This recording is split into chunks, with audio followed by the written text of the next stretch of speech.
তাদের শরীর থেকে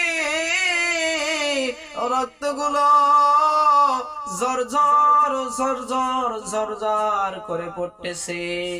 ওগো আমার ভাইরা, তারা চিৎকার মারতেছে, ইয়া আল্লাহ, ইয়া আল্লাহ, ইয়া আল্লাহ বলে তারা চিৎকার মারতেছে।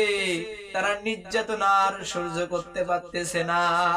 আমরা সুন্দর করে ইফতারি করতে পারতেছি, সুন্দর করে তারাফি পড়তে পারতেছি, আমরা সুন্দর করে হয়তো ঈদও পালন করতে পারবো। তারা সুন্দর করে তারাবিও পড়তে পারতেছে না, তারা সুন্দর করে রোজা রাখতে পারতেছে না, তারা সুন্দর করে সাহারিও করতে পারতেছে না, তারা সুন্দর করে ইফতারও করতে পারতেছে না। কখন জানি তাদের উপর হামলা হয়, কখন জানি তারা চিন্তায় থাকে, কিন্তু তারা আওয়াজ দিতেছে।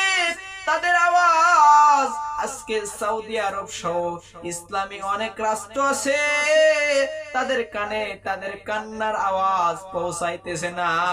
ক্ষমতা, সম্পদ আর নারী, এই তিনটা জিনিস দিয়া তাদের কান তাদের চোখ বন্ধ হয়ে গেছে, তাদের আওয়াজ তারা শুনতে পাইতেছে না।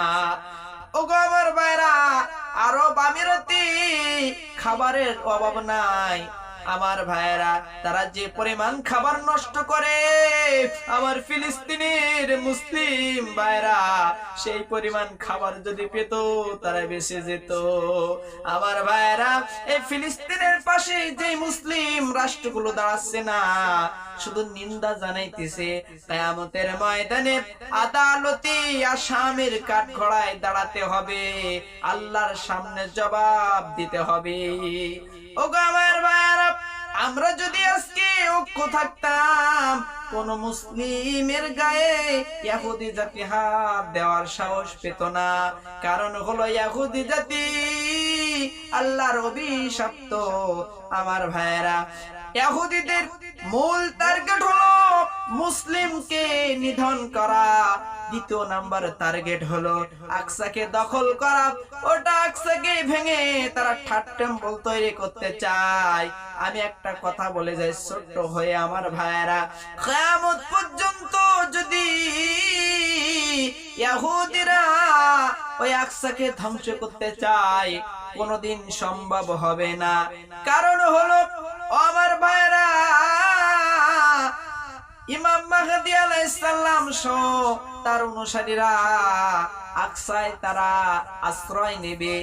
এরপরে দামেস্কের ওই সাদা মিনারের উপরে ঈসা আলাইহিস সালাম দুই ফেরেশতার কাঁধে ভর দিয়ে আসবেন। এরপরে আকসায় এসে সালাত আদায় করবেন।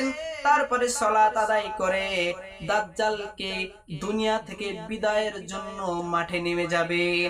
হাজারো চেষ্টা করিও তারা আকসা ধ্বংস করতে পারবে না।